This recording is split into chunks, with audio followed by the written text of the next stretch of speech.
abusuafo akwaba sonko enkoma obibia sedane da munya ebre eji edwa etie eye ensem a muniaba ekesikapa mihwe egu apono so ewo eye gana wahala dwumedie yi eso wunya nsem wei ewo bebia ejisi too much gh eso into the force won subscribe pan dia ene na koye wo hu ko eye YouTube na wabo too much gh umie pe hu eye subscribe bell no se eda ho mumia eso a bon na won chen umia eno so a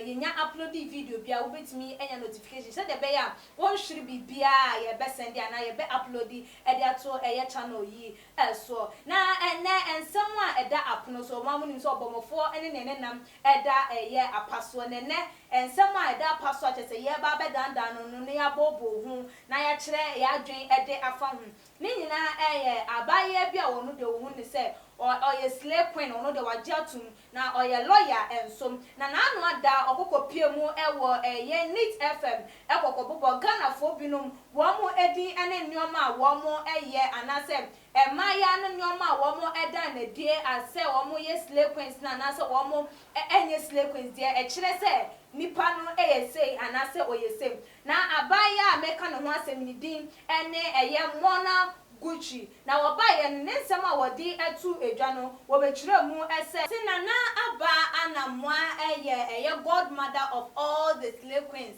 wono NHS slay queens ni nyina wodi wo mo panyi ebema no mam nim se na na aba yi so wo ye general manager edi ma GH1 na so wayi GH1 ayi na firi honum edi general manager na to no ho so just no dey still what the amano naso so no or the amano say kwan bi so no wo general manager e de ema all the slay queens no because wo no e na e hwe atete anaso wo no e na agume yes wa amihe ene Sandra Onkobia ene wo mo ekeka ehun we ene ensem a eye Mona Gucci wo de etu edwa ebiemu nso so ye nuaba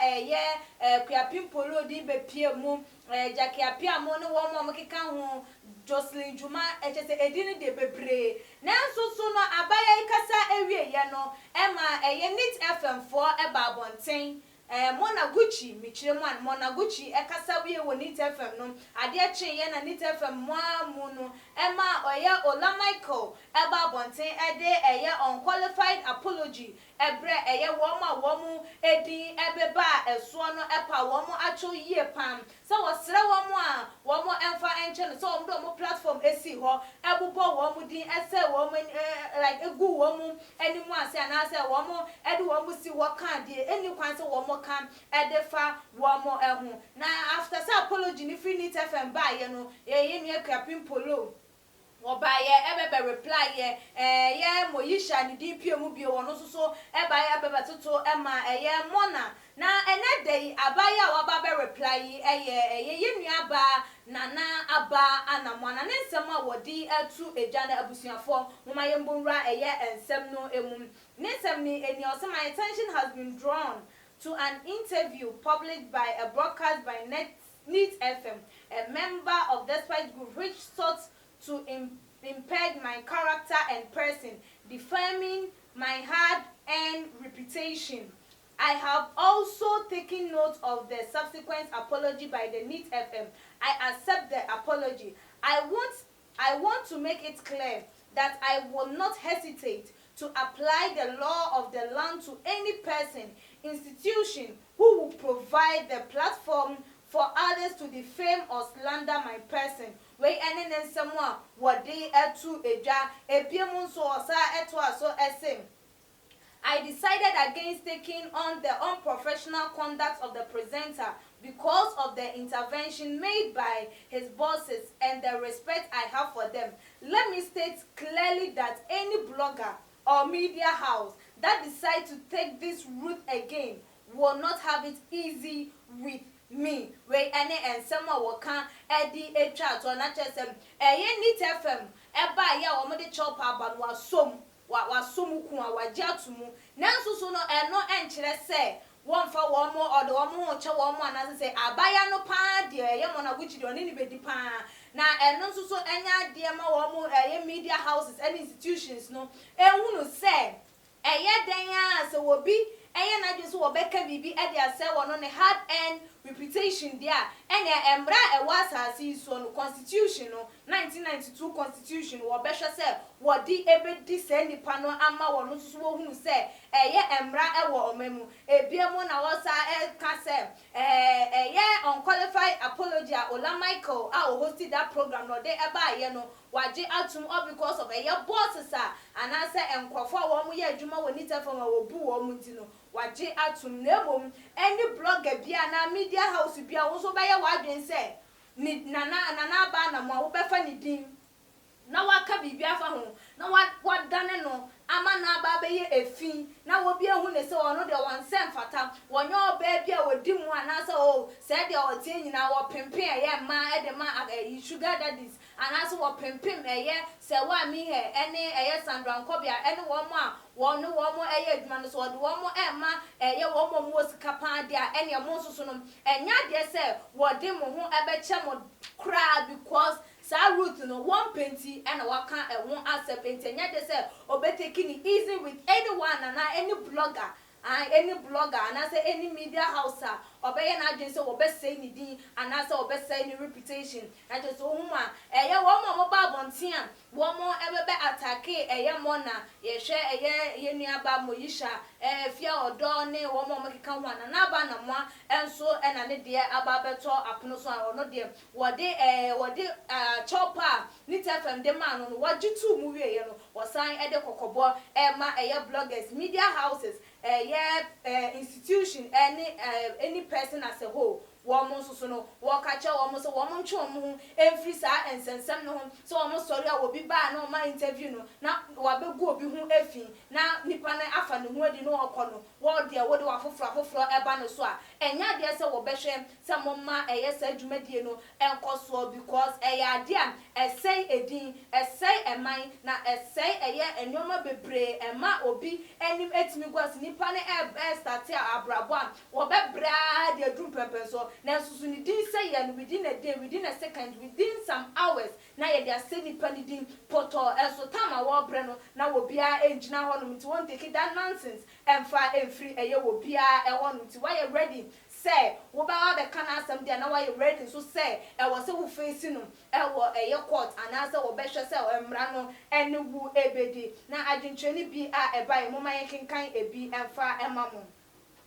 Lydia, Edia wade eba or see you insult and criticize, yet you hate same hypocrite. So one anaba na ma o sorry a wo ye bi wo ye nya atwom o si na na ba na mo e ye nya atwom all because of say wo o di atem or criticize wo ye bibia ebi enso so no wo no de ye ni bi de ye ne ya enti no ye nya atwom pa e wo sa side ho opon kofo enso e de ode eba ye or say ha you see. Next time you will also know how to deal with people on your platform. When your name was mentioned there, you feel offended, but you have the guts to also insult presidents. You have the guts to insult ministers on your platform. Whatever you sow, so shall you reap. And also sow at the end on was the two at was said. Well, if I do understand which oh sorry, our platform was with each other, pa, and yeah, we need chin ya dry and film. Man penny, what the year womo, ministers, what the year womo, man penya bed, the child, the young mashabida form, what the year womo just said to my mufonina, what did the woman, that's what they are by a dear, where you were nim, what can come and nim actually, I'm some parents, so mom wanted their map for my young was at their mom party, and so much their moody year at the show, but at the year when you're done, and you can't say what they a year or young. Yenya Juliana and so Edia wade eba was in anaba.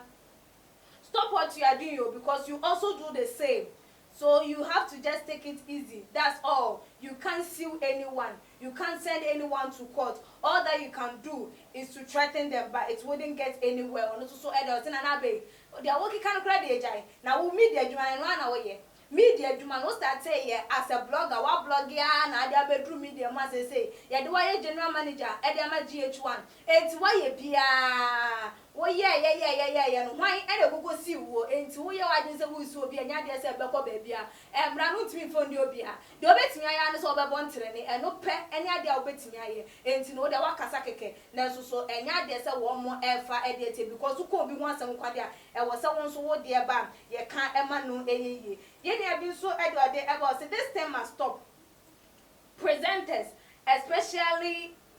media personnel, hosting people and defaming people's name. It's not right. At least you have to sit down with the person, let the person know the things and the things he cannot say. But for the person to come on set, insult and defame people's name is not right. Nana Banama, I'm in full support of you. Anyone who would defame you or say anything against you and your fellow people, you should take the person to the law and let the law of the land deal with that person or that institution. And also so I don't say I did wait there, I will say chem. I will say a sign on answer, I will say a see. Said I die, didn't crawl for TV, so radio, so Ebusabus and Sam, Edu crawl for Elfino, San your money in an I was saying Chasso. I was sitting in Pane Bampo, what on suffering Nipan, where inviting so many interview, Crampona. And somebody probably can make sure so we bet him answer. And sana, one man the so woman make us a wish, never go be a juma who will be any pedia, a best say will be a busia, a bema, any dear and a dimponia, sir, and no money in any point say a maquine, a money in a social media, and as a limelight, not as to say. In Crawford and who ever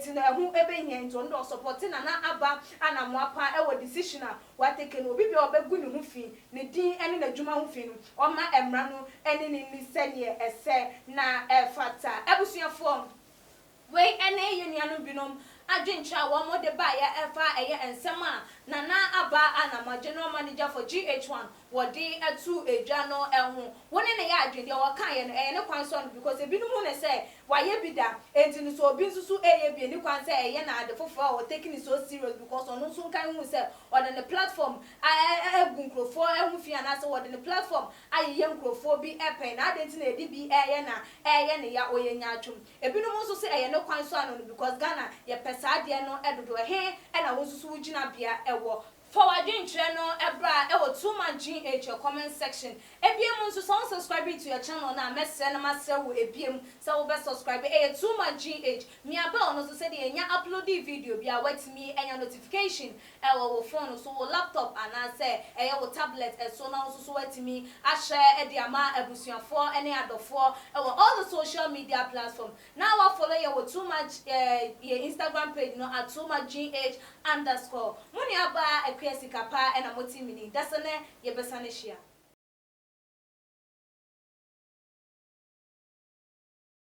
Fiti ani asese ni din ene your friend say mechanic na prophet kumichacha ma sesa me YouTube no ba bia me hwe bia ma change afro ena maba too much GH hwe na prophet kumichacha me so me hwe